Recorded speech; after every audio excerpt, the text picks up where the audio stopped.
Height and distance for class 10 exercise 25 এর question. এটা 25 এর প্রশ্নমালা 25 এর 25 নম্বর কোশ্চেনে 3 নম্বর পার্ট কোশ্চেনে ঝড়ে একটি গাছ মচকে গিয়ে তার অগ্রভাগ এমনভাবে ভূমিকে স্পর্শ করেছে যে গাছটির অগ্রভাগ থেকে গোড়ার দূরত্ব এবং বর্তমান উচ্চতা সমান।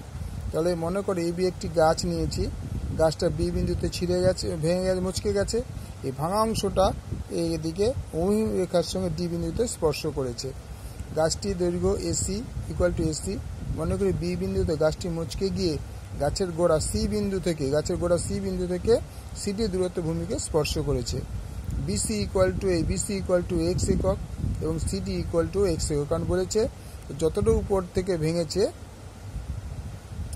যেটা মানে ভাঙা অংশটা, যে সঠিক অংশটা যেটা নিচে রয়েছে সেই অংশটা যা দৈর্ঘ্য, উপরে ভাঙা অংশটা কি গোড়া থেকে যে জায়গায় পড়েছে তার অংশটা হচ্ছে একই উচ্চতা, একই দৈর্ঘ্য।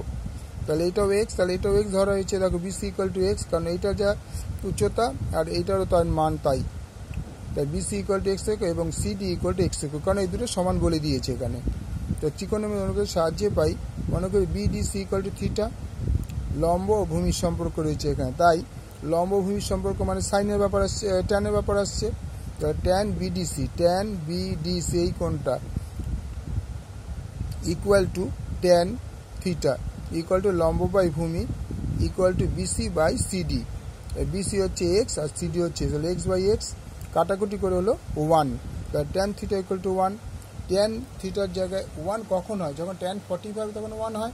তাহলে 1-এর বদলে আমরা লিখতে ট্যান 45। তাহলে tan theta equal tan 45। Tan যদি কেটে যায় তাহলে আমাদের রয়ে গেল থিটা ইকুয়াল টু 45 ডিগ্রি।